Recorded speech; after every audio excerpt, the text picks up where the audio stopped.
से आए दिन कुछ ना कुछ अजब गजब खबरें सामने आती रहती हैं।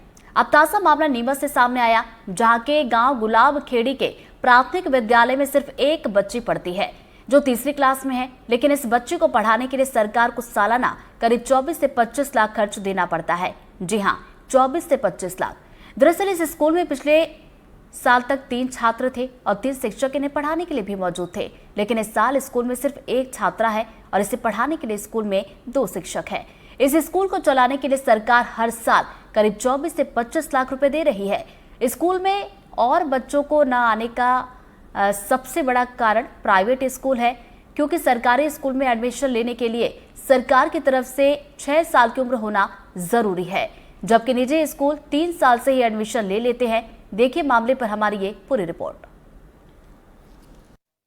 इस समय हम नीमच जिले के गुलाबखेड़ी गांव में मौजूद हैं और मेरे पीछे आप देख सकते हैं यह गुलाबखेड़ी का प्राथमिक विद्यालय है। और ख़ास बात यह है कि यहाँ से इस तरह के कुछ और भी स्कूल हैं नीमच ज़िले में, जिनमें से एक यह भी है। ख़ास बात यह है कि यहाँ पे जो शिक्षा है उस पर सरकार को लाखों रुपए एक एक छात्र पर खर्च करना पड़ रहा है।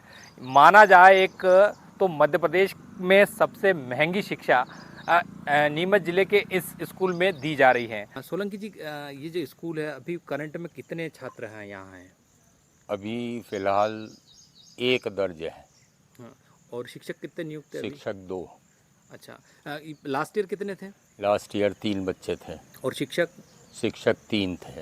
अच्छा, इसके पीछे क्या रीज़न है कि ये बच्चे यहाँ स्कूल तक नहीं पहुँच पा रहे हैं? प्राइवेट स्कूलों में जाते हैं जी, ज़्यादातर बच्चे, और सरकार की गए साल से ये नीति हो गई है जी कि 6 साल का बच्चा प्राथमिक विद्यालय में प्रवेश लेगा। जी। किंतु प्राइवेट स्कूलों वाले 3 साल के बच्चे को अपने यहाँ भर्ती कर लेते हैं, और इसलिए वो हमारे पास नहीं आ सकते।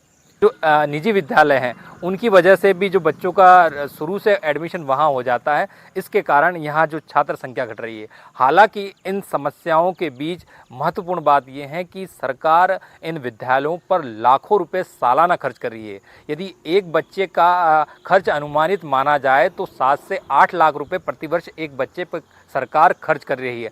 बावजूद इसके शिक्षा का स्तर जस का तस बना हुआ है। विजित महाडिक, NDTV, नीमच। गुलाबखेड़ी जो गांव की जो प्राथमिक विद्यालय में पढ़ने वाली छात्रा तेजस्विनी है, पिछले 2-3 दिनों से वो स्कूल नहीं जा रही है, कुछ घर के कामों से। अभी स्कूल प्रॉपर चला नहीं है, लेकिन इससे हम जब मिलने आए तो ये इसका घर है, पीछे देख सकते हैं। तेजस्विनी का ये मकान है जहाँ ये रहती है। अब इसी से बात करेंगे कि इसके साथ और कौन पढ़ता है, कौन सी क्लास में पढ़ती है। बेटा क्या नाम है आपका? तेजस्वी। कौन सी कक्षा में पढ़ती हो तुम? दूसरी। अच्छा, यही गाँव के स्कूल में? अच्छा, पापा का नाम क्या अपने? मांगू सिंह। स्कूल में और कितने बच्चे आते हैं? 2। अभी इस साल अभी आया कोई बच्चा? इस साल तुम अकेली हो? अच्छा, स्कूल में अच्छा लगता है तुमको अकेले बैठना? हाँ। क्या क्या आता है? ABCD आती है? हाँ। अच्छा, और अनाराम अभी स्कूल गई थी कि नहीं गई थी? गई थी। कब गई थी? 2-3 दिन हो गए। तो जैसा कि बालिका बता रही है कि फ़िलहाल वो अकेली है। इसके साथ जो 2 बच्चे थे वो निकल चुके। पिछले साल 3 टीचर थे और 3 बच्चे थे, और इस साल केवल 1 बालिका रह गई है। 2 बच्चे निकल गए हैं स्कूल से, तो जिसके चलते अब हालात ये हैं कि तेजस्विनी को पढ़ाने के ऊपर लगभग मध्य प्रदेश सरकार को 25 लाख का खर्च उठाना पड़ रहा है। ऐसे में कहीं ना कहीं शिक्षा जो व्यवस्था है और इसका जो मैनेजमेंट करने वाले लोग हैं उन पर कई सवाल खड़े होते हैं कि जिस तरह के मध्य प्रदेश के आर्थिक हालात है, ऐसे में एक बच्चे पर शिक्षा के ऊपर 25 लाख खर्च करना कहां तक वाजिब है। विजित महाडिक, NDTV, नीमच। मैं जानना चाह रहा था कि आपकी पंचायत क्षेत्र, आप पूर्व सरपंच रहे आप यहाँ के, और ये जो गुलाबखेड़ी गाँव है, यहाँ पर अभी जो स्कूल है वहाँ पर 1 बच्चा है और 2 शिक्षक है। तो इस तरह की व्यवस्था है तो कहीं ना कहीं सरकार के ऊपर आर्थिक बोझ तो पड़ रहा है इससे। हाँ, सरकार के ऊपर तो आर्थिक बोझ है ही है। एक बच्चा जो स्कूल में नहीं आने का कारण, जब तो वहाँ स्कूल में या तो आंगनवाड़ी की कमी रह गई, जब बच्चे तैयार होकर स्कूल में नहीं भेज पा रहे हो, दूसरा है कि शासन का ध्यान भी नहीं है। यहाँ सर्व शिक्षा अभियान के तहत ना तो स्कूल की बाउंड्री बनी है, ना एक तो ये जिला मुख्यालय से 26 किलोमीटर दूर पड़ता है, तो अधिकारियों का भी ध्यान इस स्कूल पर नहीं आता है।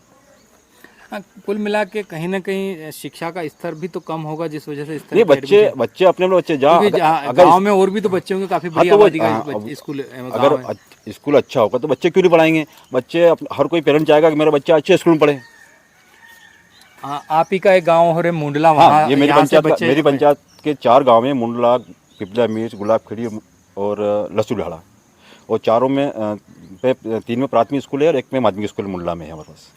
तो मुंडला में बताया गया कि यहाँ के बच्चे भी जाते हैं पढ़ने सरकारी स्कूल प्राइमरी में ही। हाँ, ये गुलाबखेड़ी के 8 से 10 बच्चे वहाँ रहे पढ़ने के लिए। तो फिर कहीं ना कहीं कुछ ना कुछ तो कमी रही होगी ना। ये तो उन बच्चे के पेरेंट्स को भी डिपेंड करता है वो कहाँ पढ़ाए। तो अच्छा, ये जिस तरह का सिस्टम है, कहीं ना कहीं ये आर्थिक बोझ मध्य प्रदेश सरकार पर लगभग आपको ध्यान हो 5 लाख करोड़ का कर्ज है, और ऐसे में फिर ये आर्थिक बोझ और नहीं बढ़ रहा है। इस तरह की व्यवस्था जिले में ये एकमात्र ऐसा स्कूल नहीं है, और भी इस तरह के और स्कूल। तो विभाग को ध्यान देना चाहिए ना। क्या व्यवस्था करनी चाहिए आपकी राय में? ये तो यहाँ एक सर्वे करवाए गाँव में बच्चे क्यों नहीं पढ़ रहे हैं, आंगनबाड़ी के थ्रू या महिला बाल विकास के विभाग के थ्रू यहाँ सर्वे करवाए, इनके बच्चों के पिताजी से मिले, माता पिता से बात करें उनसे, और क्यों एडमिशन हो जाएंगे। स्कूल मर्ज कर रहे हैं, किया जाए कहीं, क्योंकि एक बच्चे पे तो स्कूल बंद करना गलत बात है। हर गाँव तो सर्व शिक्षा अभियान के तहत हर को शिक्षा का अधिकार है, स्कूल बंद करना तो ठीक नहीं रहेगा। लेकिन शासन का ध्यान इस ग्राम पंचायत के इसमें मुंडला पंचायत के गुलाबखेड़ी पे ध्यान दे, यहाँ बाउंड्री बनाए, यहाँ अच्छे शिक्षकों की व्यवस्था करवाए और यहाँ सर्वे करवा के इन बच्चों को एडमिशन करवाए। शिक्षा के बारे में ये कहना है कि गवर्नमेंट ने इन लोगों को लाइसेंस दे के जो प्राइवेट स्कूल खुलवा रखे आसपास के गाँव में, तो गाँव में क्या होता है, एक बच्चा कोई प्राइवेट में रखेगा तो दूसरा भी उसके देखा देख वहाँ रखेगा उसको। तो ये व्यवस्था बिगाड़ने का कारण परिजनों का नहीं, ये शासन का है। इन छोटे छोटे स्कूलों पे ध्यान दिया जाए ताकि सरकारी स्कूल में बच्चे अपने आप आएंगे, प्राइवेट स्कूल नहीं रहेंगे तो, क्योंकि वो उन्होंने धंधा खोल रखा है और वो सबके बच्चे वहाँ जाएंगे तो सरकारी में कौन आएगा। यहाँ शिक्षक अकेले बैठे रहेंगे तो वो उनकी क्या गलती उसमें। ये तो शासन को ध्यान देना चाहिए इन स्कूलों पे। इनकी गलती शासन की है, ये किसी गाँव वालों की गलती नहीं है, न किसी पालकों की गलती है।